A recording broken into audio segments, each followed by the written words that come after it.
It's February 3rd, 2020, and it's time to review 5 of the most outrageous, infuriating, or just plain baffling things that have happened lately.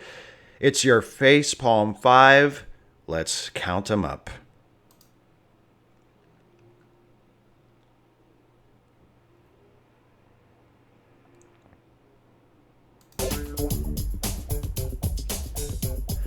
Number 1, Trump's impeachment trial goes about how you'd expect. Hi, everybody. Welcome to the Facepalm 5. So, we all kind of assumed this is where we'd end up, right? With this whole impeachment thing. The impeachment trial of Donald Trump would lay out the obvious, undeniable case for why he should be removed from office, would establish his corruption, his brazen criminality, his willingness to conspire with foreign agents to secure his own reelection. But in the end, it wouldn't matter, because the Republican majority in the Senate would vote to acquit him no matter what. He could shoot someone in the middle of Fifth Avenue and all that. And that's pretty much what has happened. The actual vote to acquit hasn't taken place yet. It's scheduled for Wednesday, but it seems little more than a formality at this point. Last week, the Senate voted 51 to 49 against allowing witnesses and documents to be subpoenaed for the trial. While mostly along party lines, the vote to call witnesses was ever so slightly bipartisan. Republicans Mitt Romney and Susan Collins voted with Democrats, which I find interesting since many Republicans have tried to justify their continued support of Trump in the face of his overwhelming guilt by decrying the impeachment process as too partisan. So by that logic, shouldn't they allow witnesses and documents to be subpoenaed since there was bipartisan support for that? Something tells me that they don't see it that way.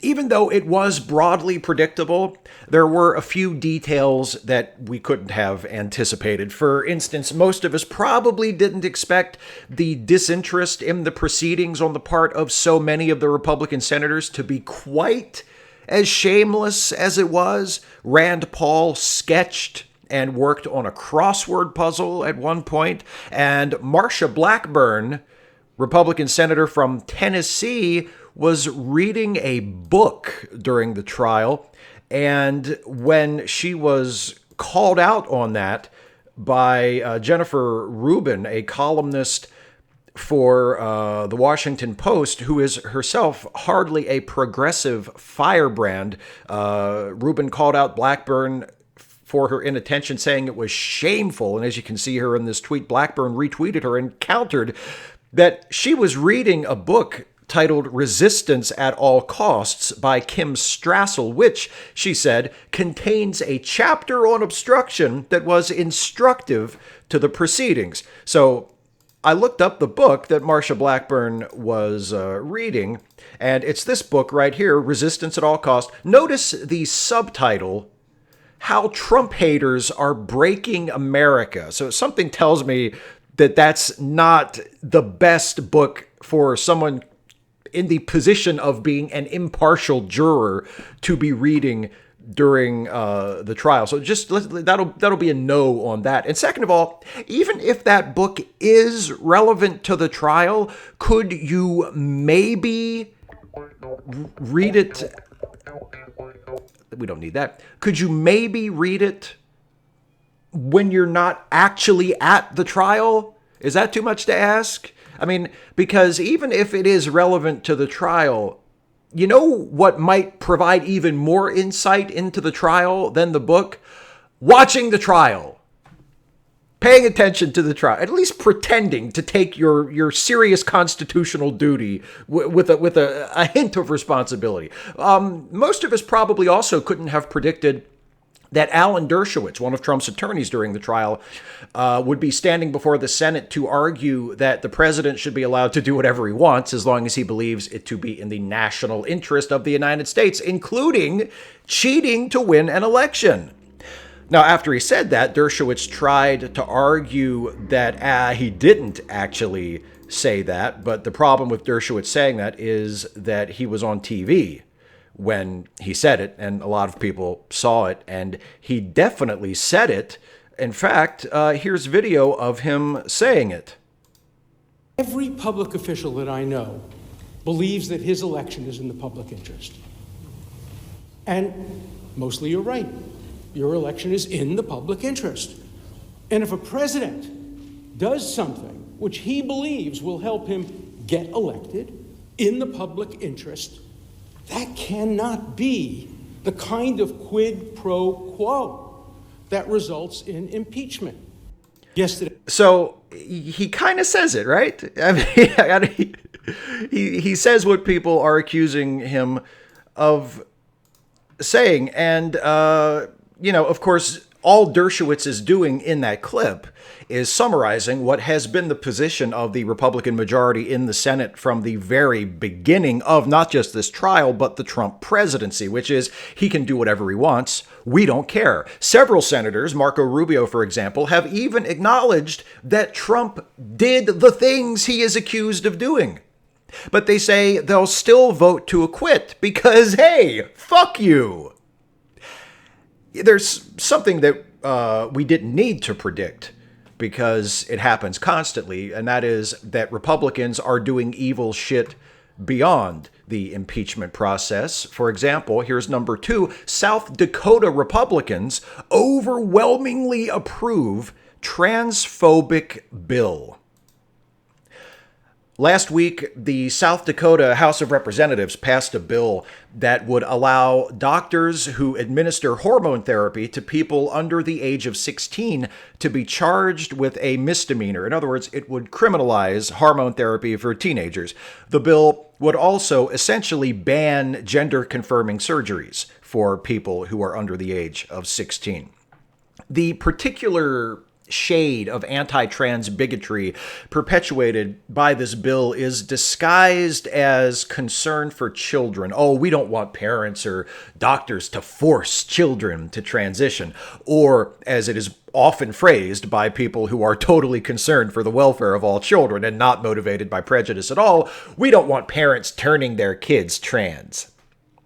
Never mind that that never really happens. Medical transition isn't something you can just walk into a doctor's office and demand as an adult, let alone a child. Medical transition is a long, careful process, and most doctors won't agree to even begin something like hormone replacement therapy until they're satisfied that it's the best course of action for that patient. And, by the way, most major medical associations now agree that affirming a child's gender identity, including allowing them to pursue medical transition if that's what they decide they need to do, is not only acceptable, but should be considered a best practice in such cases. So in other words, the South Dakota bill would criminalize doctors pursuing the proper treatment for their patients, because bigoted Republicans have somehow convinced themselves that if they don't ban teenagers from transitioning, parents are going to start walking into doctors' offices saying, hey, I just decided my kid is trans, so give me some puberty blockers. And the doctors will have no choice but to comply. Now, Fred Deutsch, who is a Republican member of the South Dakota House of Representatives and a sponsor of the bill, gave an interview to Tony Perkins, who is the president of the hate group Family Research Council, where he compared transition-related health care to Nazis performing medical experiments during the Holocaust. Deutsch later tried to take those remarks back in a interview with the Washington Post that I'll show you here in a second. He claimed that it was a mistake for him to say that transition therapy or transition treatment for children was akin to Nazi Holocaust experiments. And down at the bottom of this Washington Post story, he is quoted as saying, "Hindsight is 20/20. I wish I wouldn't have opened my mouth because it takes the focus off the purpose of the bill, which is to try to help children, except for trans children. The bill actually makes it illegal to help them, but, details." Number 3, pro-gun activists stage armed rally in another state capital. So, deja vu, right? Because during the last Facepalm 5, I talked about how a bunch of armed gun fetishists had marched on the state capital of Virginia, Richmond, and they were protesting gun control or proposed gun control legislation. Well, last week it happened again in Frankfort, Kentucky, only this time, unlike in Richmond, the gun-toting extremists were allowed to actually enter the Capitol building. Isn't that nice?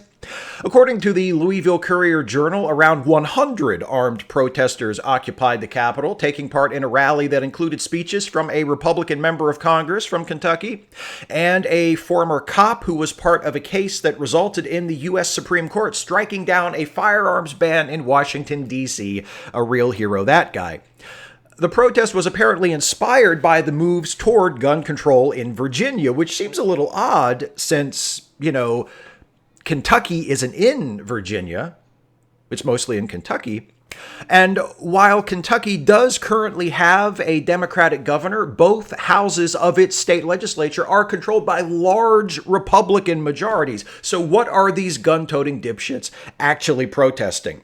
The only piece of major gun legislation currently under consideration by the Kentucky legislature is a version of a red flag law, which would allow courts to order the temporary removal of firearms from the homes of people deemed to pose an imminent threat to themselves or others.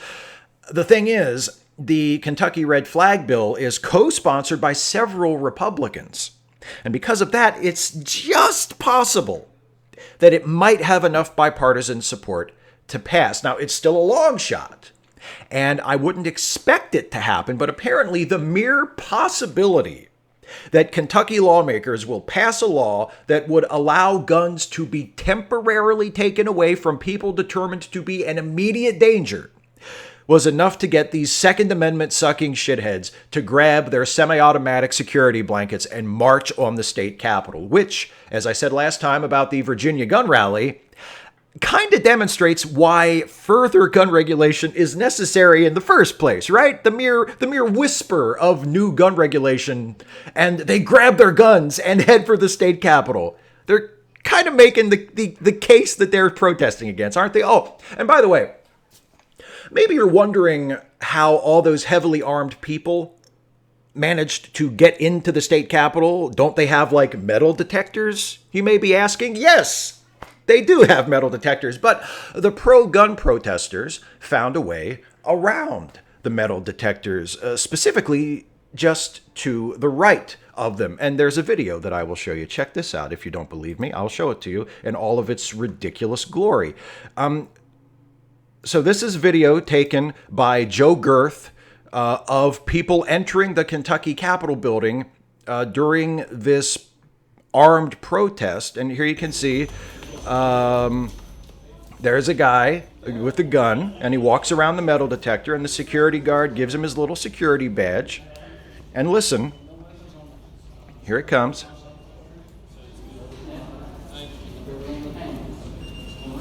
He says, "Come on around," and the guy with the gun slung across his chest walks around the metal detector and comes in and gets his security badge. And the security guard is so helpful and tells him where he's supposed to go and how he's supposed to get where he needs to be.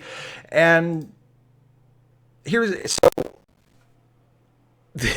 is a security guard employed by the state capitol to man this post, to man the metal detector, and he is completely defeating the purpose of the metal detector by waving for the guy who is openly carrying a gun into the state capitol to walk around the metal detector that is there to prevent people from bringing guns into the state capitol.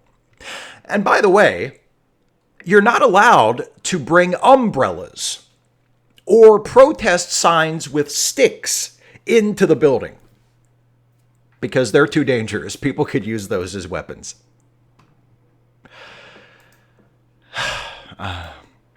So number 4 is Supreme Court backs Trump policy to punish poor immigrants.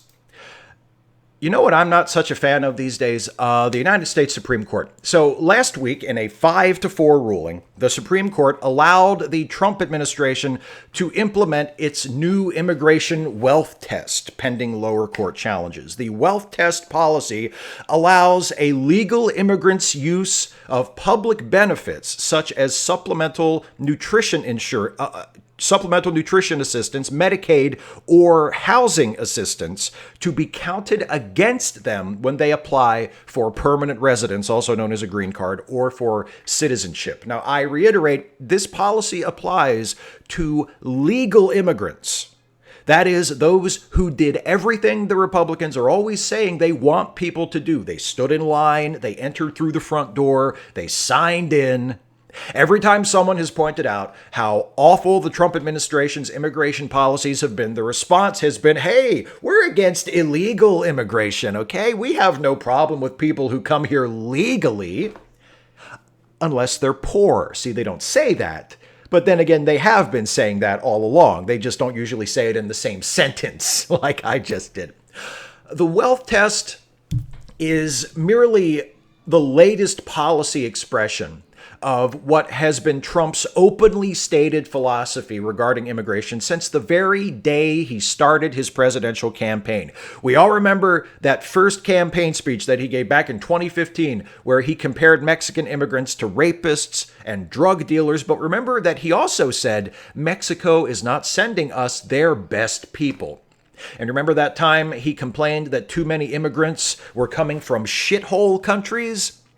There's obviously a bright streak of racism in that philosophy, but there's also a pronounced prejudice against the poor. In Donald Trump's mind, and the minds of his supporters and enablers, we shouldn't welcome immigrants and refugees who come to this country for a better life. We should only welcome those who are rich enough or skilled enough to be of immediate economic use. Immigrants are just another resource to be exploited. Humanity, morality, compassion, justice, they have no place in this immigration policy or in anything Trump and the Republicans want to do. Those values are alien to these people.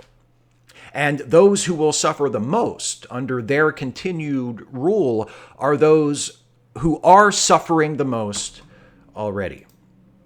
Now, let's move on to the next segment because it is time for the segment devoted to some of the other things Donald Trump has done recently to disgrace the presidency and embarrass and or endanger the United States and the rest of the world. It's number 5, the further misadventures of Lord Dampnut. Please keep in mind, as always, the following is not a complete list. So during a press conference in Davos, Switzerland at the World Economic Forum, remember that? It was less than 2 weeks ago. Trump was asked how he thought the impeachment was going, and he said that it was going just fine. In fact, he said this. But honestly, we have all the material. They don't have the material. I ask you because your attorney said... If you couldn't hear that, he said, honestly, we have all the material. They don't have the material. And what that is withholding evidence and admitting to it in public. And it's okay that Trump did that because in the impeachment trial, the jury is made up of a majority of people who support him already, and they get to decide for themselves what evidence they examine. Isn't that the best? Also at Davos, Trump said that he had opposed the impeachment of President Bill Clinton, as well as his own impeachment, of course, even though Bill Clinton lied, of course, and he added, with me, there's no lying. See, that's the difference between Bill Clinton and Donald Trump's impeachment, is that with Trump, there's no lying. So let's take a look at that, because after Trump said that, CNN was good enough to document 14 lies that Trump told during that very press conference and in televised interviews which aired the same day, including claiming that he released the summary of his phone call with Ukrainian President Zelensky after Adam Schiff described what was in the call. It was actually released before, and it was that summary which Schiff was paraphrasing, claiming that since the call summary was released, quote, nobody talks about the call with Zelensky, when it was, in fact, one of the central subjects of both the House's impeachment hearings and the Senate's impeachment trial, claiming that President Obama's aid to Ukraine amounted to, quote, pillows and sheets, when in fact the Obama administration provided Ukraine with considerable military assistance, including armored Humvees, drones, and medical supplies, and claiming that Ukraine got its promised military aid from his administration ahead of schedule, when in fact, thanks to his illegal freeze of the aid when he was trying to pressure President Zelensky to announce an investigation into the Bidens, $35 million of the promised aid was so late, Congress had to pass an extension because the original deadline for delivering it had elapsed. He also tweeted, quote, "It's amazing what I've done, the most of any president in the first 3 years by far." I just wanted to mention in light of this that in his first 3 years, President Obama signed the Recovery Act, the Dodd-Frank Consumer Protection Act, the Tax Relief Act, which cut middle-class taxes, extended unemployment benefits, and extended the child tax credit, the Lilly Ledbetter Fair Pay Act, the Matthew Shepard and James Byrd Jr. Hate Crimes Prevention Act, the New START Treaty, the Affordable Care Act, and oh yeah, he oversaw the operation that killed Osama bin Laden. And those are just the accomplishments of the guy who was president right before Trump. I'm sure there are others who did as much or more in their first 3 years, and I just don't know the quotes on that off the top of my head. So the basic moral of that story is Trump can go fuck himself. He ended restrictions on the production and use of landmines, which are considered among the cruelest and most universally reviled weapons of war in existence. Did I say Trump can go fuck himself already? It always applies. He claimed his daughter Ivanka has created 15 million new jobs, which is twice the number of total new jobs created in the U.S. since Trump took office. So somehow his daughter has created twice as many new jobs by herself as have been created altogether since Trump became president. He's just making shit up because he knows most of his supporters won't bother to fact check him. And most of those that do and find out he's lying won't care. So he can just say whatever he wants. He expanded the Muslim ban to cover 6 additional countries that were not covered by it before. And those are 5 of those 6 countries are predominantly black and or Muslim. And they are Nigeria, Eritrea, Myanmar, Kyrgyzstan, Tanzania, and Sudan. 5 of those are majority Muslim and or majority black, and then he just threw in Myanmar for deniability, so that if anybody tried to say, oh, hey, he's just being racist, he could say, oh, what about Myanmar? They're mostly Buddhists. Very clever. I mean, now it's an impenetrable argument against his racism, really. He again insulted CNN anchor Don Lemon, calling him the dumbest man on television. Oh, don't be so modest, Mr. President. We all know who that title really belongs to. Trump wrote that Lemon was the dumbest man on television in a retweet of a video of a CNN segment that featured Lemon and a few panelists laughing about the proud ignorance of Trump and his supporters. The video clip was originally tweeted by the Daily Caller, the right-wing website founded by Tucker Carlson, with the caption, "America, this is what CNN thinks of you." Well, to quote another racist whom American conservatives idolize, there you go again. Trump supporters are not America. They don't get to speak for America. And honestly, if they want to jump on millennials and marginalized people who raise their voices against hate and discrimination for being snowflakes, I think they should be able to handle a few people on CNN making fun of them for dismissing people with actual knowledge in favor of people like Trump, who boast about knowing everything while regularly demonstrating they don't actually know shit about shit. Trump supporters, I doubt there are any of you watching, but just in case, Trump supporters, when I see you getting angry about the endless string of human rights abuses being perpetuated by this administration, when I see you expressing some outrage on behalf of immigrants and people of color and trans people and people with disabilities and poor people and all the other people who have been harmed and threatened by this administration, when you express some outrage on their behalf for the way they've been treated by the people you voted for, then I might feel a little bad for you when some pundit on CNN does the Larry the Cable Guy voice to make fun of you. But until then, spare me the grievance theater, because it's as fake as Trump's hairline. Stay tuned for the post show, everybody. Until then, that's 5. Speak out, act out, resist. Look after each other.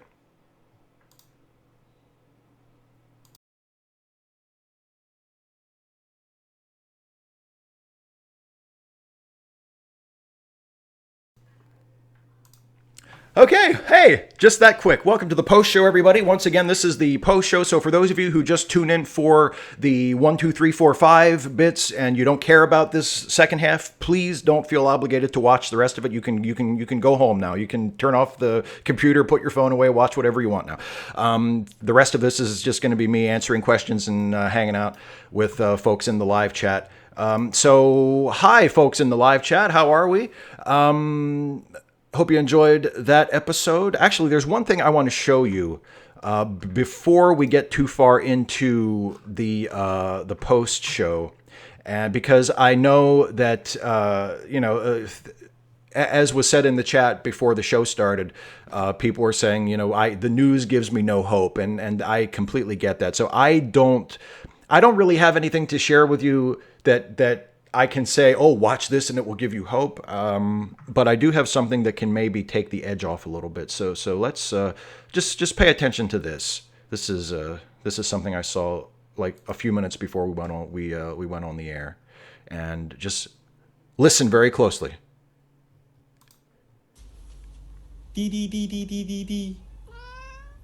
Come on. Is that the cutest thing ever? One more time.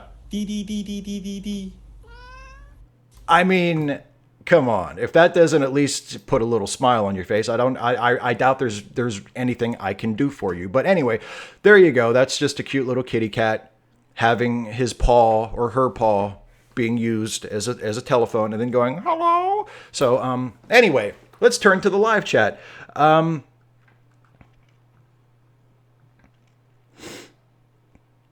255 AD says, are you anxious about Iowa? I am, and I'm not even American. I wouldn't say I'm anxious. Very curious, very eager to know the result. I don't know if I'm anxious. I mean, I would love for Sanders and Warren to do well and for Biden to not do so well. So I'm anxious in that sense, but no, I'm not. I'm very curious. I'm very curious to see how it turns out. Alex Nutty, yeah, I know. I want a kitty phone too, right? I have a kitty that I could probably do that to, but I doubt she would be so compliant as that kitty was in the video clip. I don't know if she would go. She'd probably go like, "Don't fucking touch me."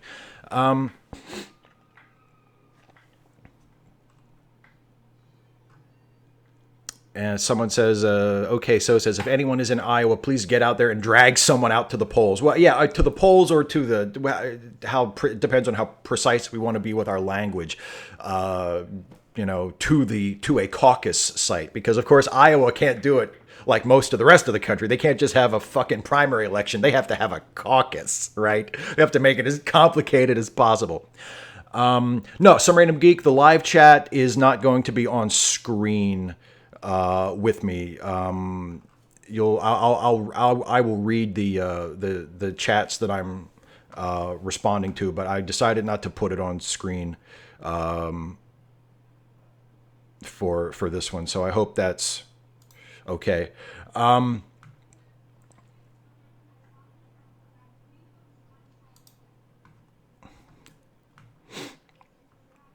Oh, Patrick Bate. Thanks for tossing me a nice, easy question. Patrick Bate says, what can I do about pro-Trump relatives? Some of them were decent people once, but I don't know if there's anything I can do to help them turn around. Honestly, that just depends on the person, I think. I mean, there are probably some people who are Trump supporters who maybe you could reach and turn around, but a lot of them, like, honestly, and I hate to be so pessimistic about this, I guess, and it depends on how close you are or have been to the family member and how much it would hurt you to not be able to have a good relationship with that person anymore. But I mean, if a person is still a Trump supporter at this point, like, I don't know what I could tell you to say or do that would make a difference. If Trump himself has not changed their mind, I have no idea what to tell you that could bring them across that hasn't done that already. I wish I did. I really wish I did, but I honestly, I have no idea. Oh, Alex Nuttycomb has a great suggestion, Patrick. Drag out 5 times their number to the polls and take heart that their votes will be washed away and the tide of angry young folks. That's about the best damn suggestion I could offer. Yeah. Support, do everything you possibly can to defeat people that they would likely vote for at the polls and stop their policies from being implemented.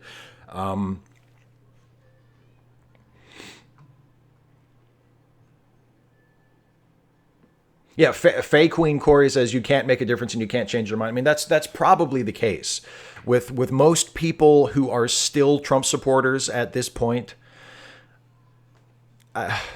That's probably the case. I mean, I'm not saying don't try. I mean, if it's someone that really means a lot to you and you're close to them or you have been close to them, I mean, I'm not telling you don't try to talk to them, but don't get your heart set on it. I just got a super chat from Mary Cat. Thank you, Mary Cat.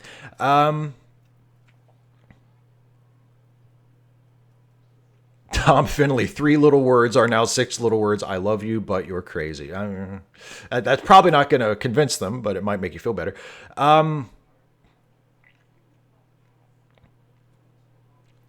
Okay, so says Steve, were you in any way disappointed by the bad faith question made about Bernie apparently telling Warren women can't be president? I don't know. I mean, I was disappointed because they can't both be telling the truth, and I feel like if I have to side with one of those people and assume that one of them is telling that one of their versions is closer to the truth than the other, I probably would lean more toward believing Warren than believing Sanders, because I can't imagine. I don't know why she or someone else would just up and make that up. And I can imagine Sanders denying it the way he did by saying that's not my opinion, by saying that's not, I didn't say that, or I didn't mean that. I would never say that. Obviously, I believe that a woman can be president. So maybe in the context of the conversation, he said a woman can't be president in terms of strategy, in terms of a woman will never win election. Not that a woman couldn't be president or wouldn't deserve to be, but I don't know. But the whole thing was annoying and disappointing to me.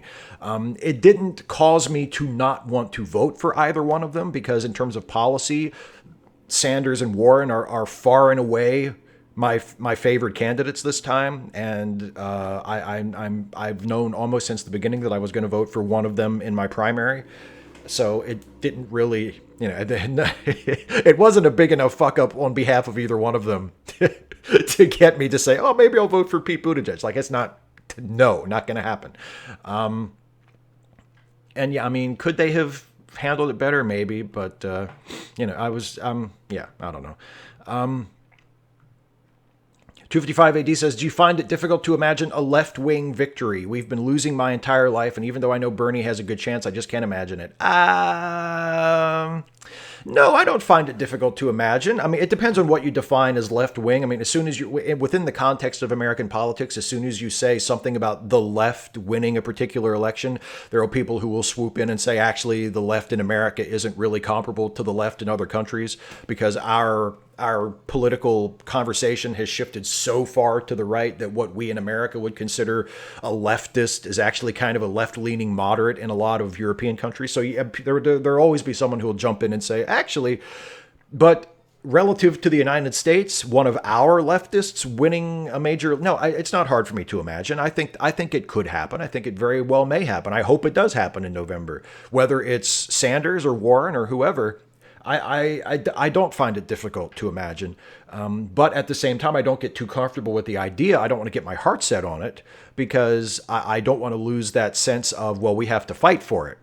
You know, we have to make it happen. We can't just sit back and say, oh, this is going to be great. Sanders is going to win the election, or, you know, Elizabeth Warren is going to win the election. Like we have to make it happen, have to get out the vote.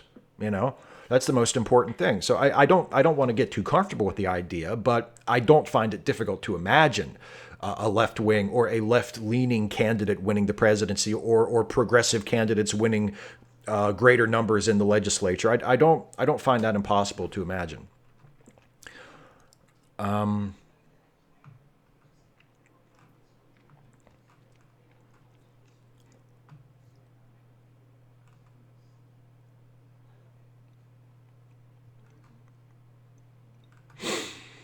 So Random Geek says, can we riot already? Every other country is rioting. Why aren't we? Well, I mean, we have rioted in the relatively recent past. You know, I mean, there have been riots in various locations, and there have been protests recently. I don't know if I would, you know, rioting. See, here's the thing: when people riot for a just cause, I am not going to be the person that says, "Oh, you people shouldn't riot." Right? Because as Martin Luther King says, the riot is the riot is the voice of the unheard. The riots are something that people who have not been listened to, you know, do to make people listen to them. And a riot for a just cause is not something that I am going to, you know, cluck my tongue at and go, oh no, that's not the way you're supposed to do things. But at the same time, I would hesitate to say everybody go out and riot. You know, for one thing, I don't feel it's my place.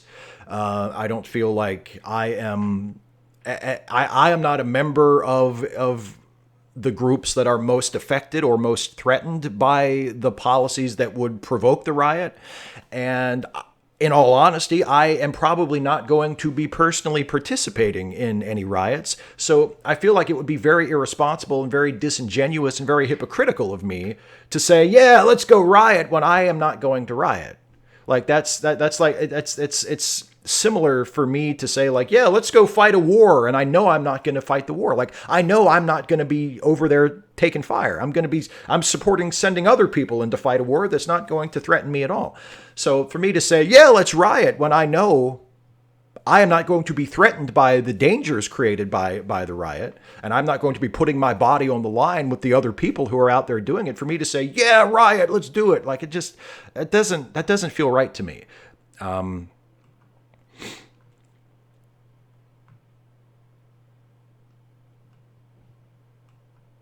But Submarine Geek, you also say, shouldn't we choose one of the sites of the concentration camps as our own Bastille Day for the revolution? I mean, I would have, if people wanted to storm those fucking camps, again, that's not anything that I would say, yeah, you should go do that, you know, when I'm going to be sitting here on my ass the whole time. But if people did that, like, they would not hear a word of protest out of me about it, because those border camps are absolute abominations, and they should be taken down. And if people wanted to stage a protest outside of them, or storm them and liberate those people, I mean, like, you would not be hearing me going, oh, what a shame. Like, you know,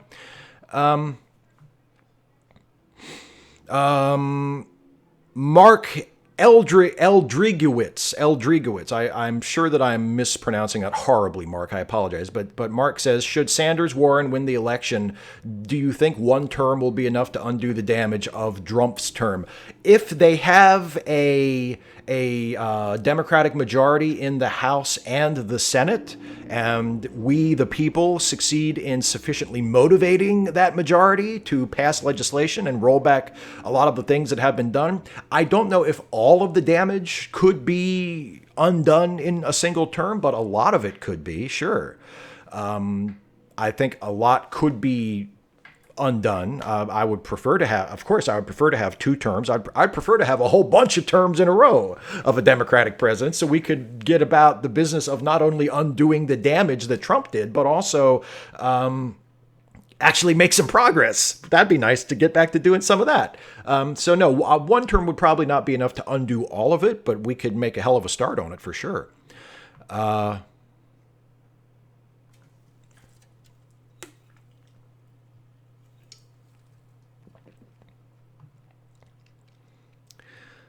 255 AD says, how do you feel about the Federation refusing to help people in need because they're worried planets might leave, i.e. putting politics over ethics? I think it is a brilliant way of shedding a light on and creating a commentary for our present predicament, which is something that Star Trek should always do. I love that storyline that it seems like they're setting up in Picard, where Picard left Starfleet because he felt that Starfleet and the Federation was neglecting its responsibility to help refugees, to help people that they had the power to help and had promised to help.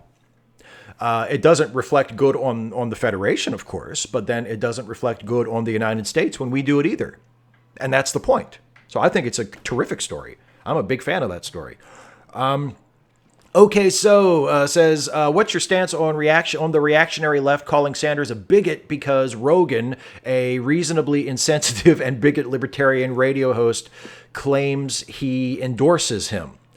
I don't think it makes Sanders a bigot, but I am not thrilled at the prospect of Sanders or any progressive candidate courting Rogan's endorsement or courting his audience. I don't think that's what Sanders did. I think his response was something like, we welcome support from anybody, but we will not compromise our principles. And that's a fair statement, I guess. But I mean, I'm not a fan of Joe Rogan. I don't think Joe Rogan is someone whose support and people who listen to Joe Rogan and take him seriously and think of him as a person who ought to be listened to, or who has a show that ought to be listened to and taken seriously. Those are not people I think a progressive candidate should be courting. So, I mean, I'm not a fan of that, but do I think it automatically makes Bernie Sanders a bigot because he didn't tell Joe Rogan to go fuck himself? No. I mean, I would have thought that was great if he did that, but he didn't do that. And I don't think it automatically makes him a terrible person because he conditionally accepted Rogan's kinda sorta endorsement, where Rogan said, I think I might vote for Bernie Sanders. But I mean, no, Joe Rogan is not the type of person who I would like to see the Democratic Party in general or any particular Democratic candidate making an effort to reach out to, because I think he's kind of a shitty person.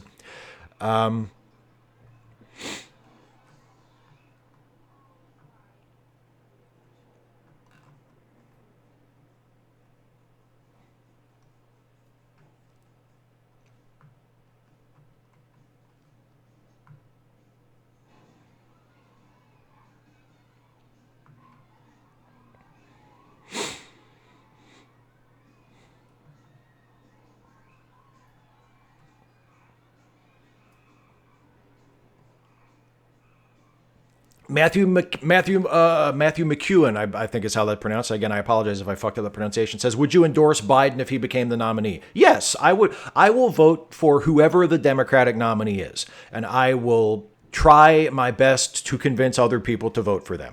If Biden is the nominee, then Biden's who I'm voting for in November, and Biden is who I'm going to try to get other people to vote for. Absolutely. Now, is he my choice in the primary? Absolutely not. I would much rather see Elizabeth Warren or Bernie Sanders get the nomination. I'd rather see, I think, probably pretty much anybody who is currently running other than Joe Biden get the nomination, based on how Biden has conducted himself during the campaign and the debates, and based on his policy proposals and all kinds of things. His weirdly stubborn insistence that, God damn it, I'm going to reconcile with the Republicans if I become president no matter what. Like, even after the impeachment debacle, even after seeing how nakedly crooked these guys are, Biden is still going out there and saying, yeah, I still have hopes that I could work with the Republicans. So I would rather see pretty much anybody other than Biden who is in the running get it at this point. But Biden is the nominee that other than Donald Trump, would be better. Like, if Biden is the nominee, then that's who I'm voting for. Because if Biden's the nominee, I want him to win. So I had a freeze just now, and I think my audio and video might be out of sync. Let me just check for a second here. That's the fun part of the live show.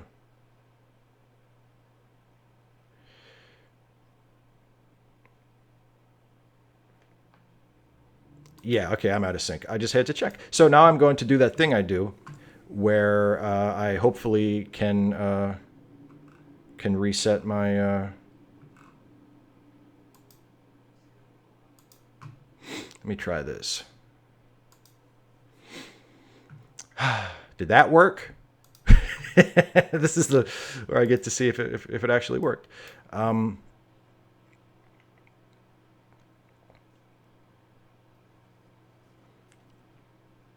you get to watch me watching the live stream to see if I'm back in sync.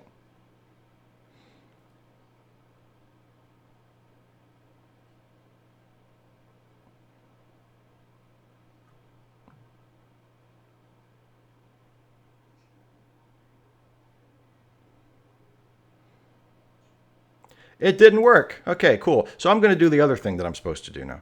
I'll be right back.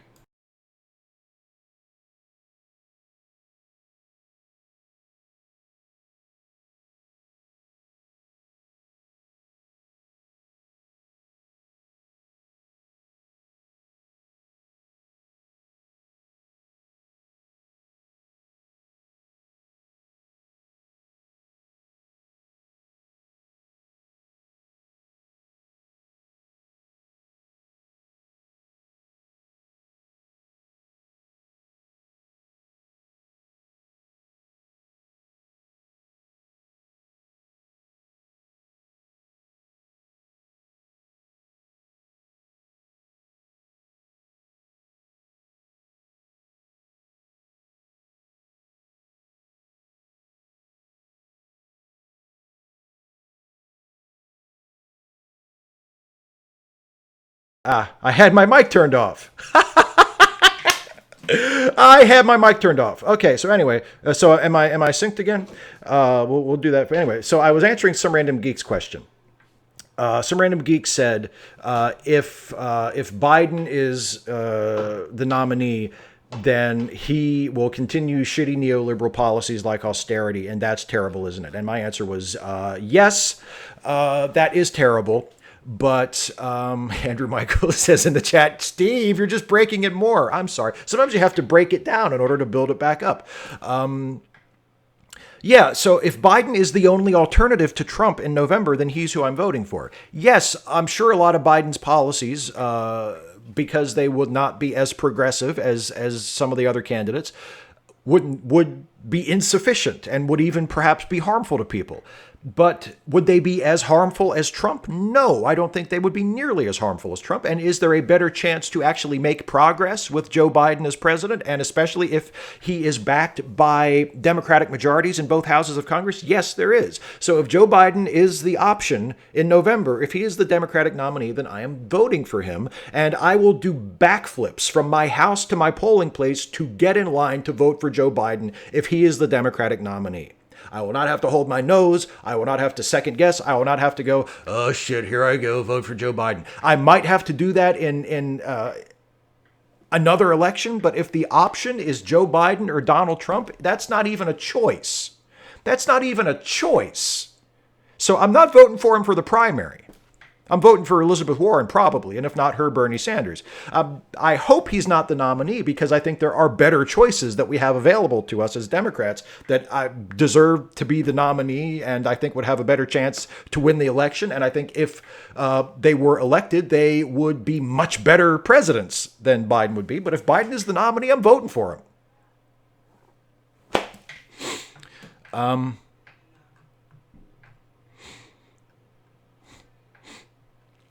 I'm glad that my my audio mishap was entertaining for you. It's good. 255 AD says, what do you make of the pragmatic argument for accepting the Rogan endorsement? I don't think he has to do it because he can't afford to turn away support. But I think if you go just strictly on pragmatism, I suppose what Sanders did was smart because he did not do a full embrace of Rogan, but at the same time, he didn't say fuck him. So I guess that's a good middle ground. Like I said, if he had said fuck you. I don't want support from people like you. That I would have been fine with that. But the way he did it was sort of like, well, I guess I'll take the, if you want to vote for me, vote for me. But, I thought, so yes, there is a pragmatic argument to be made. But I mean, the pragmatic argument is not, especially at this point in the primaries, is not the only argument that we should be considering.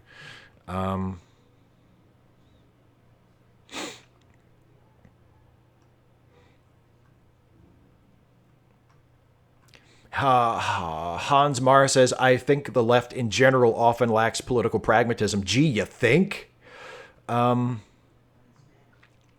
Yeah, G says the campaign promoted the endorsement. Yeah, that's not good. I had forgotten about that. Yeah, but that's not good. MC3PO says, I don't think Biden matters. He's getting flat out destroyed in Iowa tonight. I guess that's a prediction because the caucuses have not actually started yet. I hope that's true. I would love to see Sanders or Warren absolutely, dominate in the caucuses tonight because for some deranged reason we have decided to give a sparsely populated, mostly white Midwestern state a ridiculous amount of influence over our primary process. So yeah, if one of my favorite candidates does really well and Biden does very poorly, I think that would be terrific. But we don't know because they haven't actually started yet.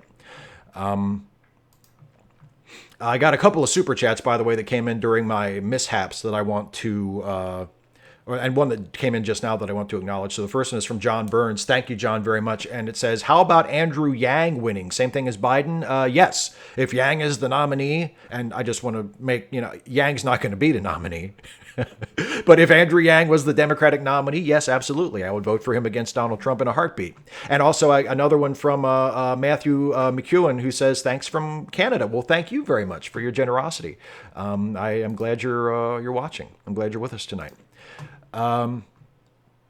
Faye Queen Corey, yeah, I see he praised Rogan and his followers, and suddenly Iowans are cool with socialism. Really makes you think. Yeah, I mean, yeah, like I said, I am not a fan of Joe Rogan. I am not a fan of what I take to be his typical fan, the kind of person that says, you know who you should listen to, Joe Rogan. Like I'm not a fan of him at all. I'm not a fan of his lazy fucking half-ass bullshit politics. Someone on Twitter last week they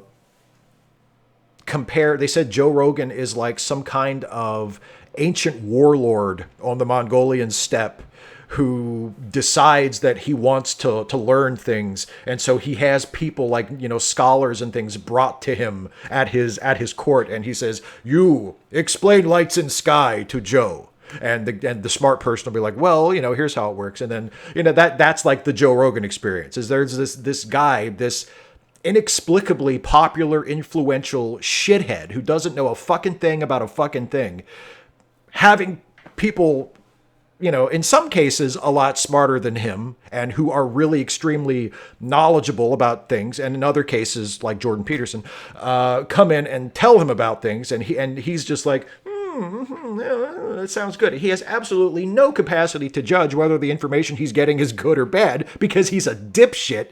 But that's the show. And people have somehow decided, a lot of people have somehow decided that he's like this oracle that they should be going to for whatever. And he's his personal politics, to the extent that I can discern them, seem really shitty.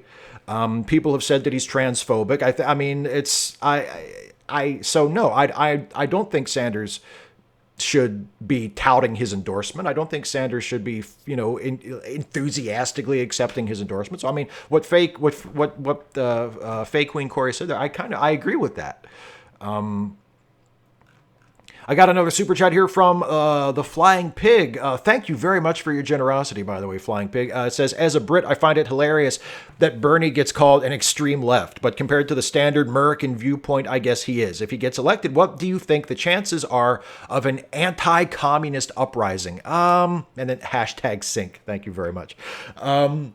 I think if Sanders, really if any Democrat, but especially someone who has been tagged a leftist or a socialist like Bernie Sanders wins the election, I think there will probably be some futile, feeble attempts at uprising by far-right extremists.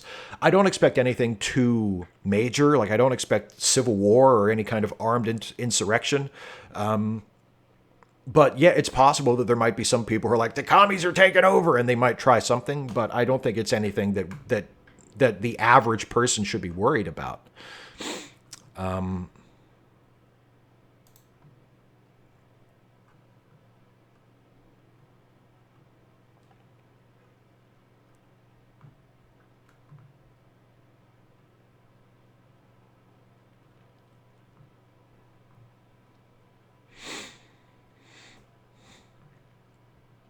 MC3PO says Joe Rogan has his following for the same reason Trump does. Both were stars of lowest common denominator reality television. Boy, ain't that the truth. I just got another super chat from John Burns. Thank you, as always, my friend. Joe Rogan, you mean you don't know the laws that Genghis Khan handed down to his people, the meritocracy he established? I agree that Joe's not very scientific, but he interviews those who are. Sometimes... And as I said, sometimes he interviews people like Jordan Peterson. And I think the big problem with Joe Rogan, aside from his shitty personal politics, is, like I said before, he doesn't. There's no differentiation between a smart person that comes in to educate Joe and his audience and a grifter or a conspiracy theorist who comes on to educate Joe and his audience. And Joe, it doesn't have enough knowledge or discernment to differentiate between the two, so his listeners just get all of it as though it's equally the same. It's really not that different than Fox News if you think about it. So no, I mean, that's my problem with Joe Rogan. I'm not saying that that all of his guests are shit, although they are shit to the extent that when they got invited on the Joe Rogan podcast, they said yes. Like that doesn't, I don't put a check in the positive column for that. Like, I don't automatically cancel everyone who's been on the Joe Rogan podcast, but it doesn't fill me with good feelings about them.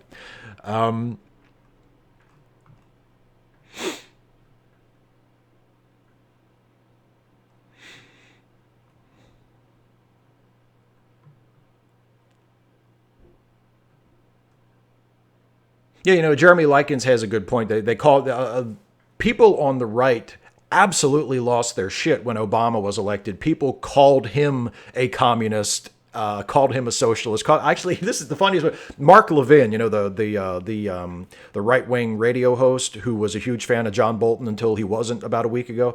Mark Levin would repeatedly on his show call Barack Obama a Stalinist, right? That's a specific thing. He wouldn't just say he's a leftist. He wouldn't just say he's a socialist, he's a communist. He said Barack Obama was a Stalinist. And he would say this with utter conviction.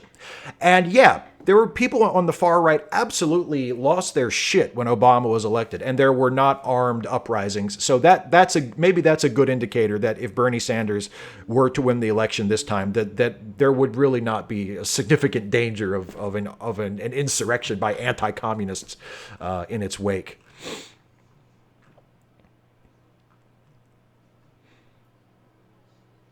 Yeah, my magnificent octopus. You have to bear in mind, Levin is an absolute moron. You do have to bear that in mind, especially when you are listening to his show. I'm about to wrap things up, but I see, as some random geek is so kindly promoting in the live chat, I want to remind everybody watching. And I saw your Andrew. I saw your super chat. I will get to you in just a second. I want to remind everybody that there are links in the description of this video. There are charity links to people's GoFundMes and PayPals of folks who are friends of ours who really need some financial support, who are going through a tough time, who are facing an eviction or have bills that have piled up or are just in a very, very insecure financial situation. So if you have a few bucks to spare, and I hopefully a few of you do, because you've been very generous to give me super chats, which I absolutely appreciate. If you can spare a few bucks to help those folks out, please go to the description of this video, check out the links in the description, and consider supporting some of those fine people who just need a little help. And they're friends of mine, the people that I know, people that some random geek knows, and a lot of people in the live chat are friends of theirs and can vouch for them. But if you can't afford to give financially, which I understand, then consider maybe sharing the links on your social media and spreading the word. And I know they would appreciate it, and so would I. Now, I got a super chat from Andrew, who says, "My 2-year-old girl loves you, but can you make a video with no swears? I'm having to explain to my wife why my girl is talking about a lovely swearing man." Lovely swearing man.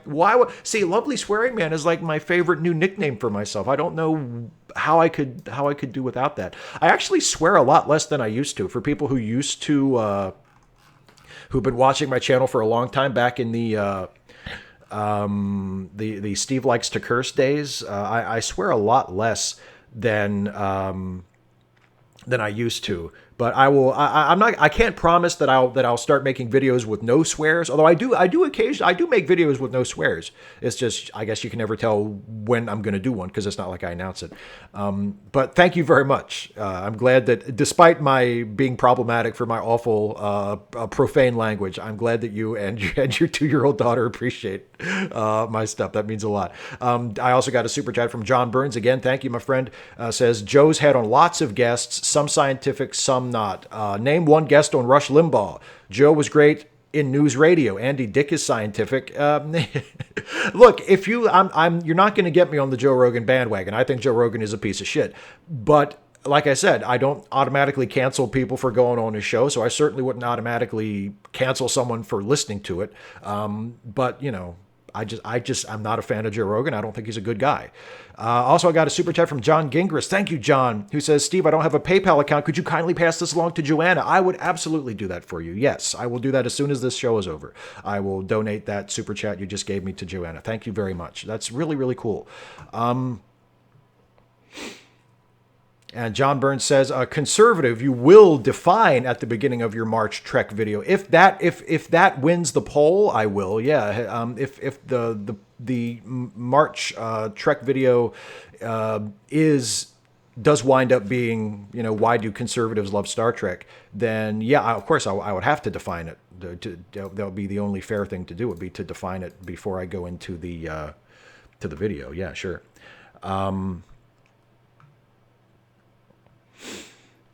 255 AD says, Steve, it's bad to show the Federation in a negative light because Star Trek is supposed to be a utopia. Thoughts on that argument? I think people who make that argument miss the point of Star Trek. Star Trek is supposed to be a utopia. I mean, that to me is not the point of Star Trek. The point of Star Trek, in terms of the Federation being a utopia, is to show that eventually we can overcome our shortcomings as a society, and we can do better, right, than we have been doing, But if you don't use that to participate, to comment on things that are happening in society at the moment, then Star Trek isn't really any good. And people can co-opt it and say, well, look, in Star Trek, they have a perfect society and they never talk about racism or sexism, so we shouldn't talk about it either. And that's not the point of Star Trek. So if you can show the Federation in a bad light in a Star Trek show for the purpose of shedding light on problems in our current society, that to me is what Star Trek is for. That's why it's there. That's why it has such an outspoken political voice. Not to just say, well, the Federation is a utopia, so anytime a Star Trek show depicts it as having internal problems, it's a betrayal of Star Trek. No, Star Trek is about commenting on us. Is about sending a message to us. Star Trek is made for people living in this century, not the imaginary people living in the 24th century.